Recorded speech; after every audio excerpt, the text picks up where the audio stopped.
As principais igrejas e capelas, elas têm nas suas torres os sinos. Esse espaço que recebe os sinos, ele é denominado de campanário, e existem toques específicos para cada rito, né, para cada ocasião.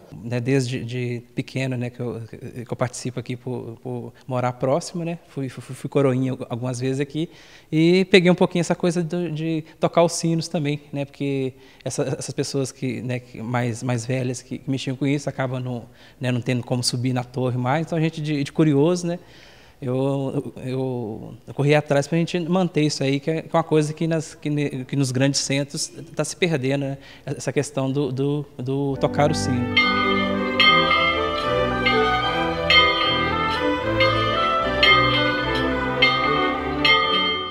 Isso é um patrimônio imaterial e que está em risco de perda e de degradação, porque a gente encontra poucas pessoas interessadas em serem sineiros hoje em dia, né?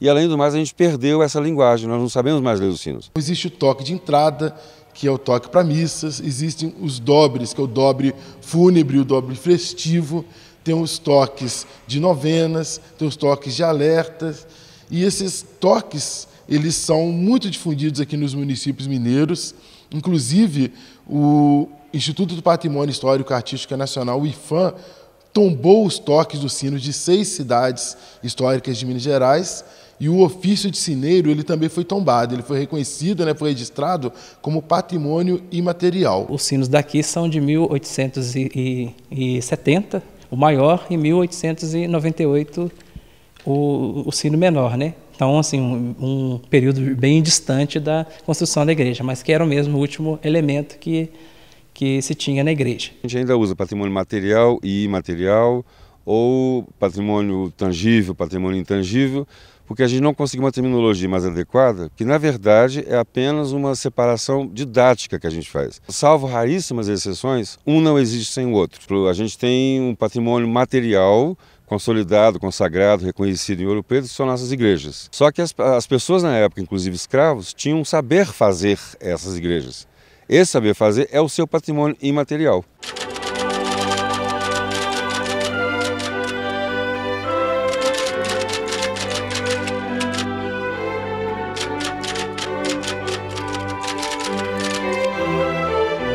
Ouro Preto tem cerca de 40 igrejas, né? Nesse contexto todo, nós vamos ter igrejas chamadas igrejas do período barroco e igrejas do período rococó. Como patrimônio material, essa igreja tem registro, né, de sua construção em 1761. É uma igreja do período barroco, né, com aqueles elementos que se tem no barroco, que é a capela mor, arco do cruzeiro, a nave, né, com seu púlpito, o coro e também as torres, né? O rococó em relação ao barroco, de uma maneira geral, a gente pode dividir assim: Minas Gerais, tudo é século XVIII, né? As primeiras capelas aqui já são do início do século XVIII. Então, a primeira metade do século XVIII corresponde à época barroca e a segunda metade à época rococó. Em Ouro Preto, as duas matrizes são barrocas, a Capela do Padre Faria é barroca, a Igreja de São Francisco de Assis e o Carmo são do período rococó.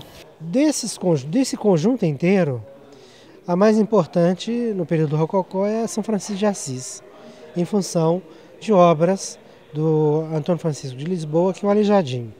E lá ele fez o projeto, ele fez a talha, ele fez a fachada, ele fez a capela mor. Lá tem também um pintor que trabalhou junto com ele, que chamava-se Manuel da Costa Taíde, que é natural de Mariana. Então eles foram contemporâneos, mas foram os dois artistas mais expressivos já no período rococó. O barroco é muito mais pesado, não é? Douramento integral é um estilo que vem importado, não é, de Portugal e da Itália.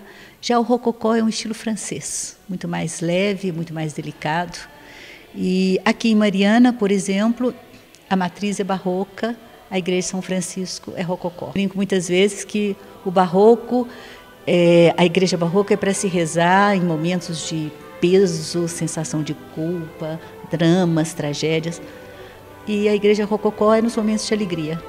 não é, para agradecer a Deus, o universo, as belezas, não é, da criação, e quando se está em paz.